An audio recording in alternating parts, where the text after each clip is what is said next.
এক মুহূর্তের একটি শব্দ, আর সেই শব্দটি হতে পারে আপনার জীবনের শেষ নিঃশ্বাস। পৃথিবী দখল করে নিয়েছে এমন কিছু অন্ধ দানব যারা শুধু শব্দ শুনেই শিকার করে। বেঁচে থাকার একটাই নিয়ম, একদম নীরব থাকতে হবে।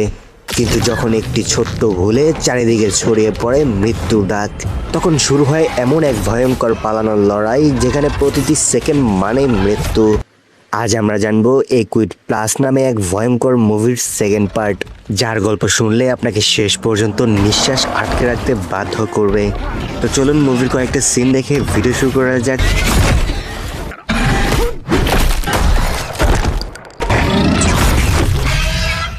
মুভি শুরুতে আমরা লির নামে এক লোককে দেখতে পাই। তার আজকে বড় ছেলে মার্কাসের ক্রিকেট একটা টুর্নামেন্ট ছিল। এই খেলা দেখার জন্য লির তার পরিবারকে নিয়ে সেখানে এসেছে। তার পরিবারে তার 3টি সন্তান ছিল, সবার বড় মেয়ে রিগান এবং বড় ছেলে মার্কাস এবং ছোট ছেলে পিউ। লির বড় মেয়ে রিগান, সে আসলে বোবা ছিল। সে বোবা থাকা সত্ত্বেও সে খুব স্মার্ট হওয়ার কারণে ইশারায় সবার সাথে ভালোভাবে কথা বলতে পারতো। তারপর আমরা দেখতে পাই লিরের ছেলে মার্কাসের যখন খেলা শুরু হয়ে যাবে ঠিক তখনই সবাই লক্ষ্য করে আকাশের মধ্যে কোনো কিছু একটা দেখতে পায়, আর সেটি ভয়ঙ্কর আকারের নিচে নেমে আসছে। এটা দেখেই পরিস্থিতি খারাপ হতে দেখেই সবাই এখান থেকে ছোটাছুটি করতে থাকে। আর আমরা দেখতে পাই লির 2টা গাড়ি আনার কারণে তার ওয়াইফ এবং তার বাকি 2টো সন্তান একটা গাড়িতে চলে যায়, আর লির তার মেয়েকে নিয়ে অন্য গাড়িতে চলে যায়। ঠিক তখনই দেখতে পাই লির তার সামনে একটা পুলিশের গাড়ি চলে আসে এবং সে নেমেই সে পুলিশটিকে জিজ্ঞাসা যে ভাই আসলে কি হয়েছে। কিন্তু পুলিশটি তাকে জানায় যে ভাই আসলে আমি কিছু জানি না। ঠিক তখনই এটা দেখে লির খুবই ভয় পেয়ে যায় এবং তার গাড়ির মধ্যে উঠে পড়ে। আর এইদিকে আমরা দেখতে পাই তার ওয়াইফকে, তার সন্তানকে নিয়ে সে সামনে দিকে এগোতে থাকে এবং সে গাড়ির একটা হর্ন দেওয়ার কারণেই এটা দেখে অ্যাবলিন খুব ভয় পেয়ে সে কার নিয়ে কোনোভাবে পালানোর চেষ্টা করে। আর অন্যদিকে আমরা লিরকে দেখতে পাই সে তার গাড়ি স্টার্ট দেওয়ার চেষ্টা করছে কিন্তু গাড়ি স্টার্ট নিচ্ছে না। এটি থেকে রিগান গাড়ি থেকে বেরিয়ে এসে রাস্তার মধ্যে দৌড়াতে থাকে এবং তার বাবা গাড়ি থেকে বেরিয়ে তাকে বাঁচানোর জন্য তাকে নিয়ে একটা শপিং মলের মধ্যে ঢুকে পড়ে। এবং আমরা দেখতে পারি সবাই চুপটি করে কর্নারের মধ্যে বসে আছে, কারণ ইতিমধ্যে তারা জানতে পেরেছে সেই দানবগুলো শব্দের কারণেই তাদেরকে আক্রমণ করছে। কতক্ষণ সবাই এভাবে চুপ থাকার পর তারা লক্ষ্য করে সেই দানবগুলো বাইরে থেকে কান পেতে শুনছে যে ভিতর থেকে কোনো আওয়াজ আসছে কিনা। এটা দেখে সবাই নিস্তব্ধ হয়ে যায় এবং সবাই কোনো মতো চুপটি করে বসেছিল। এরই মাঝে আমরা দেখতে পাই কিছুক্ষণের মধ্যে একজনের একটা ফোন আসে, আর ঠিক তখনই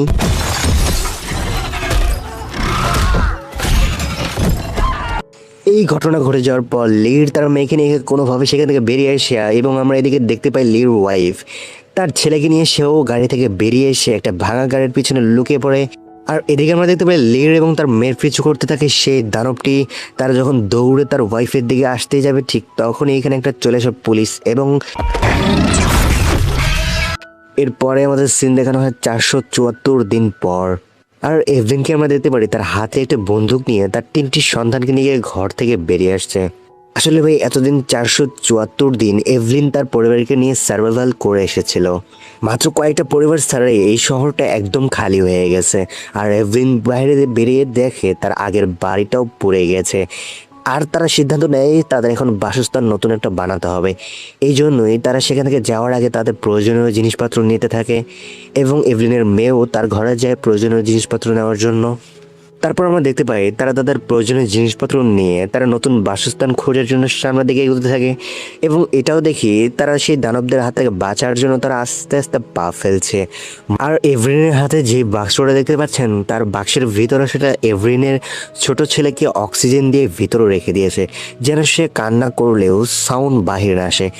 এরপর আমরা দেখি তারা হাঁটতে হাঁটতে একটা বাসস্থান খুঁজে পায় এবং সে বাসার ভিতরে তখন প্রবেশ করতে যাবে এবং আমরা দেখতে পাই দূর থেকে কেউ যেন তাদেরকে ফলো করছে এবং একটা গুলি তাক করে রয়েছে।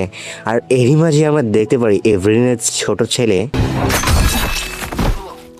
এরপর মার্কাস যখন চিৎকার করতে থাকে তখন তার মা এসে তার মুখটা চেপে ধরে যেন বাইরে আওয়াজ না আসে। তারপর তার মা যখন মার্কাসের পায়ে থাকা সেই শিকলটা খুলতেই যাবে ঠিক তখনই মার্কাস আবারও চিৎকার দিয়ে ওঠে। এরপর আমরা দেখতে পারি সেই ভয়ানক দানবগুলো এখানেও চলে এসেছে। আর এদিকে রিগান বুদ্ধি করে সেই প্রাণীটিকে আটকানোর জন্য তার সাথে থাকা সেই বক্সটিকে সাউন্ড বাড়িয়ে একটা মিউজিক চালিয়ে দেয়। এর ফলে আমরা দেখতে পাই সে দানবটি ছটফট করতে থাকে এবং আমরা বুঝতে পারি তীব্র আওয়াজ হওয়ার কারণে সেই প্রাণীগুলো সহ্য করতে পারে না। আর সেই প্রাণীটা যখন ছটফট করতেছিল ঠিক তখনই এভরিন তার হাতে থাকা শটগানটি দিয়ে তার মাথাটা উড়িয়ে দেয় এবং তারা সেখান থেকে কোনোভাবে সে পরিত্যক্ত বাড়ির মধ্যে ঢুকে পড়ে। আর আমরা দেখতে পারি একটা লোক এসে তার মুখটাকে চেপে তাকে সাইলেন্ট হতে বলছে। এভরিনকে চুপ করার কারণ হচ্ছে সেই ভয়ানক দানবগুলো এই বাসার ভিতরেও প্রবেশ করেছে। আর সেই লোকটি এভরিন এবং তার পরিবারকে সাহায্য করে তাদেরকে যখন একটা সুরক্ষিত জায়গার মধ্যে নিয়ে যাবে ঠিক তখনই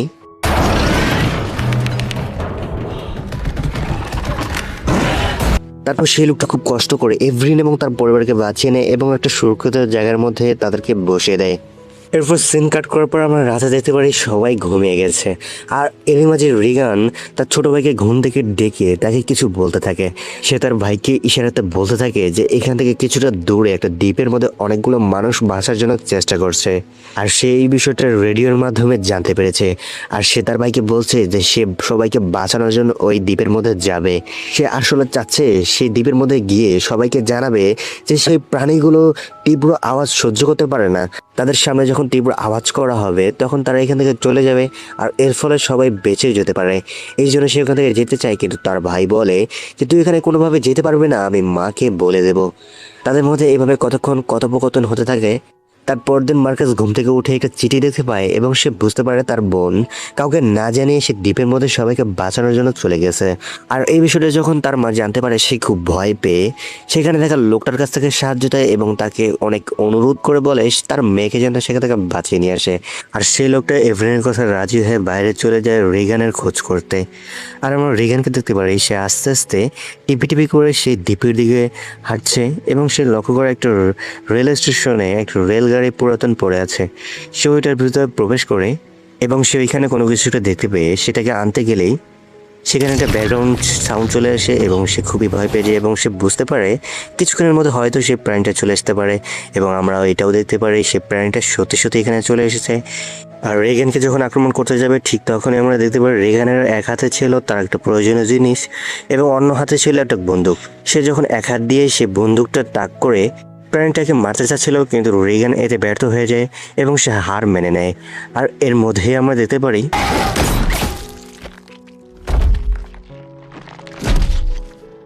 সে লোকটা রিগানকে বাঁচানোর পর তাকে বলে যে তার মায়ের কাছে সে নিয়ে যাবে, কিন্তু রিগান তাকে বলে যে তুমি চলে যাও, আমি আমার মায়ের কাছে এখন যাব না। এখানে কিছুটা দূরে একটা দ্বীপ আছে, সেই দ্বীপের মধ্যে অনেকগুলো মানুষ সার্ভাইভ করে চলেছে। আমি সেই দ্বীপে গিয়ে সবাইকে সাহায্য করব, আমার জন্য হয়তো অনেকগুলো মানুষ বেঁচেও যেতে পারে। এরপর আমরা দেখতে পারি রিগান সেদিন রাতে ওইখানে রাতটা কাটে এবং সে সকালবেলা উঠে দেখতে পায় তার কাছে থাকা বন্দুকটি এবং রেডিও সাউন্ড বক্সটি তার কাছে নেই। সে এটা দেখে খুবই চিন্তিত হয়ে পড়ে এবং সে ওইখানে খুবই ভেঙে পড়ে। এর কিছুক্ষণ পরে দেখতে পারে সেই লোকটি ওখানে চলে আসে আর রিগান দেখতে পারে ওই লোকটার কাছেই সবকিছু রয়ে গেছে। আর এভিড রিগানকে জানায় তুমি যে দ্বীপের কথা বলেছিলে সেটির আমি খোঁজ পেয়ে গেছি, কিন্তু সেই দ্বীপের যাওয়ার জন্য আমাদের একটা বোটের প্রয়োজন আছে। এই জন্য তারা সেই বোটের খোঁজে বেরিয়ে পড়ে। আর আমরা এদিকে এভরিনকে দেখতে পারি সে বাজারে এসেছে তাদের কিছু প্রয়োজনীয় জিনিসপত্র নেওয়ার জন্য। আর এদিকে এভরিনের ছেলে মার্কাস সে আন্ডারগ্রাউন্ডের ভিতর থেকে বেরিয়ে এসছে আর সে কোনো কিছুটা দেখতে পেয়ে সে খুবই ভয় পেয়ে যায়। এর ফলে খুবই সাউন্ড হওয়ার কারণে সে ভয়ানক প্রাণীগুলো এখানে চলে আসে। মার্কাস খুবই ভয় পেয়ে তাড়াতাড়ি করে সে আন্ডারগ্রাউন্ডের ভিতরে প্রবেশ করে। আর এদিকে এভরিন এসে সে বুঝতে পারে তার ছেলের হয়তো কোনো বিপদ হয়েছে, আর এই জন্যই সে বাইরেটা সাউন্ড করে বসে আর সে প্রাণীটা তার ছেলের পিছু না করে এইখানে বাইরে চলে আসে এবং এভরিন তার গায়ে একটা আগুন লাগিয়ে দেয়। আর সে বুঝতে পারে যে আগুনে তার কিছুই হবে না, এই জন্য সেও তাড়াতাড়ি করে সে আন্ডারগ্রাউন্ডের ভিতরে প্রবেশ করে। আর অন্যদিকে এমিট এবং রিগান মিলে একটা বোট নেওয়ার জন্য যখন দ্বীপের মধ্যে এসেছে, আর এইখানে বেশ কিছু জঙ্গলি তাদেরকে অ্যাটাক করে বসে এবং রিগানকে মারার জন্য হুমকি দিতে থাকে এবং সে এমিট রিগানকে বলে নদীতে ঝাঁপ দেওয়ার জন্য। যখন রিগান নদীতে ঝাঁপ দেয় এবং তাদের মধ্যে ধস্তাধস্তির মধ্যে শব্দ হয়ে আমরা দেখতে পারি সেখানে ভয়ানক প্রাণী এলিয়েনগুলো চলে এসেছে এবং এক এক করে সবার উপর সবাইকে আক্রমণ করে এবং সবাইকে মেরে ফেলে। আর এই সুযোগ কাজে লাগিয়ে এমিট এবং রিগান পানির মধ্যে লাফিয়ে সেখানে কতক্ষণ সার্ভাইভ করে থাকে এবং তারা সেখান থেকে কোনোভাবে বেঁচে যায়। এরপর আমরা দেখতে পারি তারা দুজন মিলে হাঁটতে হাঁটতে সেই দ্বীপের মধ্যে পৌঁছে যায় এবং তারা এটা লক্ষ্য করে সেই দ্বীপে থাকা অনেকগুলো পরিবারে বেঁচে ছিল এবং সবাই ভালোভাবে জীবনযাপন করতেছিল। আর তারা এটা জানতে পারে যে সেই ভয়ানক প্রাণীগুলো এই দ্বীপের মধ্যে আসতে পারেনি, এই জন্য তারা সুরক্ষিত রয়েছে। তারপর তারা কয়েকজন মিলে সেখানে প্ল্যান করতে থাকে যে কালকে এলিয়েনদের বিরুদ্ধে লড়াই করবে। একটা রেডিও স্টেশনে গিয়ে রেডিও চালু করে দেবে, এর ফলে তীব্র আওয়াজ হওয়ার কারণে সে প্রাণীগুলো যন্ত্রণায় ছটফট করে মারা যাবে। তারপরের দিন আমরা এভিটকে দেখতে পারি সে লক্ষ্য করে নদীর ধারে একটা বোট ভেসে চলে এসেছে এবং সেই বোটের মধ্যে একটা ভয়ঙ্কর প্রাণীও রয়ে গেছে। এটা দেখে সে খুবই ভয় পেয়েছে এবং সে দ্বীপের মধ্যে গিয়ে সবাইকে চিৎকার করে জানাতে থাকে। কিন্তু ততক্ষণ আমরা দেখতে পারি এই সমস্ত ভয়ঙ্কর প্রাণীরা সেখানে তাদের তাণ্ডব চালিয়ে দেয় এবং সবাইকে এক এক করে মারতে থাকে। এরপরও সেখানে এভিড এবং রেগান এবং সে দ্বীপে থাকা একজন লোক তিনজন মিলে গাড়ি করে সে রেডিও স্টেশনে যাওয়ার জন্য রওনা দেয়, কিন্তু তাদের পিছু করে বসে একটা এলিয়েন। কিন্তু এরপরও সে এলিয়েনটা তাদেরকে ধরতে পারে না। আর আমরা দেখি তারা তিনজন মিলে সেই রেডিও স্টেশনে চলে এসেছে এবং তারা যখন সে ভিতরে প্রবেশ করবে ঠিক তখনই একটা এলিয়েন এসে সেখানে একটা লোককে টেনে নিয়ে যায় এবং তাকে মেরে ফেলে। এরপর এভিড এবং রেগান সময় নষ্ট না করে তারা আস্তে আস্তে খুব সতর্কভাবে সে রেডিও স্টেশনের ভিতরে প্রবেশ করে এবং রেগান সে রেডিওর কন্ট্রোল রুমে চলে যায়। সেটা যখন কন্ট্রোল নিতে যাবে ঠিক তখনই এখানে ভয়ানক প্রাণীরা চলে আসে। রেগানের উপর যখন আক্রমণ করতে যাবে তখন রেগান তাড়াতাড়ি করে সে কন্ট্রোল রুমে থেকে কন্ট্রোল করে সমস্ত রেডিওর মধ্যে সিগন্যাল পাঠিয়ে দেয় এবং সেখানে তীব্র সাউন্ড হওয়ার কারণে সেই প্রাণীটা ছটফট করতে থাকে এবং রেগান তাকে সেখানে কুপিয়ে মেরে ফেলে। অন্যদিকে আমরা দেখতে পারি মার্কাস এবং এভরিন তাদের আন্ডারগ্রাউন্ডের ভিতরেও সেই ভয়ানক প্রাণীটা চলে এসেছে। তাদেরকে যখন আক্রমণ করতে যাবে ঠিক তখনই রেগানের পাঠানোর সিগন্যালের কারণে তাদের রেডিওর মধ্যে তীব্র সাউন্ড হয়ে যায়। এর ফলে সেই ভয়ানক প্রাণীটা ছটফট করতে থাকে এবং এভরিন তাকে গুলি করে সেখানে মেরে ফেলে। আর এর সাথে সাথে মুভিটি এখানে শেষ হয়ে যায়। সো আমার ভিডিওটি আমি এখানে শেষ করছি, তোমাদের সাথে দেখা হবে নেক্সট কোনো ভিডিওতে। ভিডিওটি ভালো লাগলে অবশ্যই চ্যানেলটি সাবস্ক্রাইব করে এই ভিডিওতে লাইক দিয়ে দিও।